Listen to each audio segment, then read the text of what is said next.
ಬೇಸಿಗೆ ಶೈಕ್ಷಣಿಕ ರಜೆಗಳು ಪ್ರಾರಂಭವಾಗಿದೆ. ಇವತ್ತು ಗ್ರಾಮೀಣ ಮತ್ತು ನಗರ ಪ್ರದೇಶಗಳಲ್ಲಿ ಮಕ್ಕಳು ಬೇಸಿಗೆಯ ಬಿಸಿಲಿನಿಂದ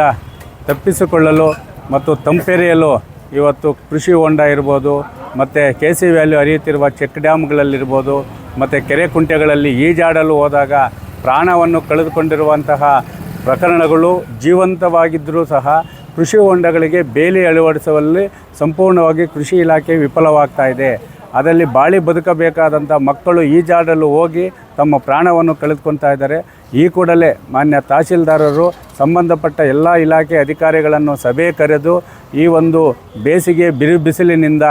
KC ವ್ಯಾಲಿ ಹರಿಯುವಂತಹ ಕೆರೆ ಕುಂಟೆಗಳಲ್ಲಿ, ಚೆಕ್ ಡ್ಯಾಮ್ಗಳಲ್ಲಿ ಮತ್ತು ಅಕ್ರಮ ಕೋರಿಗಳಲ್ಲಿ ನೀರಿರುವ ಜಾಗಗಳಲ್ಲಿ ಯಾವುದೇ ಕಾರಣಕ್ಕೂ ಈಜಾಡದಂತೆ ಕರಪತ್ರದ ಮುಖಾಂತರ ನಗರ ಮತ್ತು ಗ್ರಾಮೀಣ ಪ್ರದೇಶಗಳಲ್ಲಿ ಪೋಷಕರಲ್ಲಿ ಮತ್ತು ಮಕ್ಕಳಲ್ಲಿ ಜಾಗೃತಿ ಮೂಡಿಸುವ ಮುಖಾಂತರ ಬಾಳಿ ಬದುಕಬೇಕಾದ ಮಕ್ಕಳ ಭವಿಷ್ಯವನ್ನು ರಕ್ಷಣೆ ಮಾಡಬೇಕು ಮತ್ತು ಕೃಷಿ ಹೊಂಡಗಳಿಗೆ ಬೇಲಿಯನ್ನು ಅಳವಡಿಸದೆ ನಿರ್ಲಕ್ಷ್ಯ ಮಾಡದ ಮಾಲೀಕರ ವಿರುದ್ಧ ಕ್ರಮ ಕೈಗೊಂಡು ಆ ಒಂದು ಕೃಷಿ ಹೊಂಡಗಳಲ್ಲಿ ಏನಾದರೂ ಮಕ್ಕಳು ಮೃತಪಟ್ಟರೆ ಆ ಕೃಷಿ ಹೊಂಡ ಮಾಲೀಕರನ್ನೇ ಅಪರಾಧಿಗಳನ್ನಂತೇಳಿ ಮಾಡಿ ಅವರ ಆಸ್ತಿಯನ್ನು ಹರಾಜು ಹಾಕಿ ಆ ಮೃತಪಟ್ಟ ಕುಟುಂಬಗಳಿಗೆ